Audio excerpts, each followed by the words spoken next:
Ang pinakamalupit na tira ni Junmar Fajardo sa tala ng kanyang buhay ay nawala ng saysay, dahil nabura yun ng winning shot ni Chris Newsome upang ibigay sa Meralco ang kanilang unang kampyonato.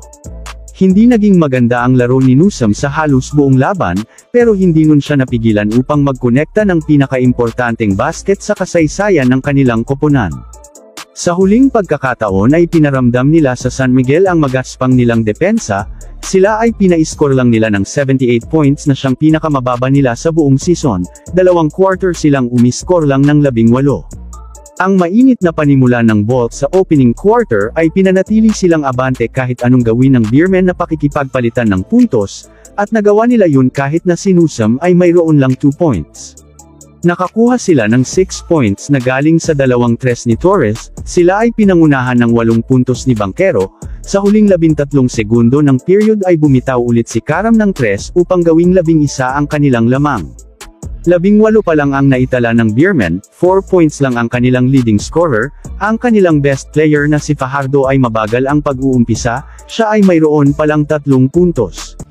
Sinubukan ni Romeo na painitin ang kanilang opensa sa second quarter nang umiskor siya ng 5 sunod para sa SMB, ngunit ang momentum ng Bolts ay nananatili pa rin mataas, ang kanilang abante ay lumobo na sa 16. Naibaba ni Fajardo sa 14 ang kanilang abante sa ika-6.5 minuto, subalit sila ay hindi nakaiskor ng 3 minuto, yun ay tinapos ni Lassiter sa free throw, at nasundan pa nila yun ni Fajardo ng 2 basket.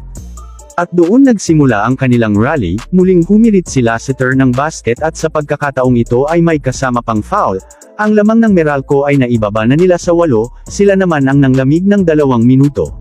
Sa huling 3 minuto at 40 segundo ay 3 free throw lang ang naiskor ng Meralco, sila ay nakalalamang pa noon ng 17, pero sa natitirang oras ng first half ay naibaba na yon ng San Miguel sa 7 puntos.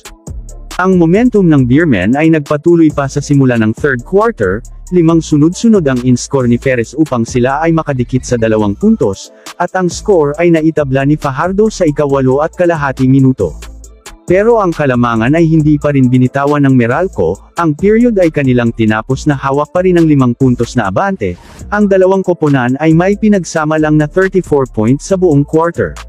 Muling umabante ng 13 ang Bolts sa unang bahagi ng fourth quarter, ang SMB ay nakuha lang ang kanilang unang puntos sa free throw ni Fajardo sa ika-9 na minuto, sila ay naka-3 puntos lang sa loob ng 6 na minuto.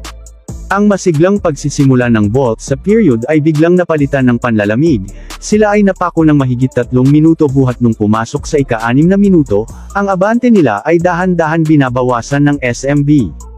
Yun ay winakasan din ni Hodge. Pagbalik naman ng Beermen sa kanilang opensa ay bumitaw si Enciso ng 3 upang lalo pa silang makadikit sa 4 na puntos, ngunit si Newsome ay ginawang 6 ulit ang pagitan. Ang SMB ay naibaba ulit yun sa 3, at lumaki pa ang kanilang tsansa ng maagawan nila ng bola ang Meralco, sila ay 2 beses nagminti sa 3 bago may pasok ni Fajardo ang kanyang fadeaway 3-point shot. Pero ang big shot na kanyang pinakawalan ay sinagot din ng clutch basket ni Newsome para basagin ang pagkakatabla ng score, 1 segundo na lang ang natitirang oras sa laban.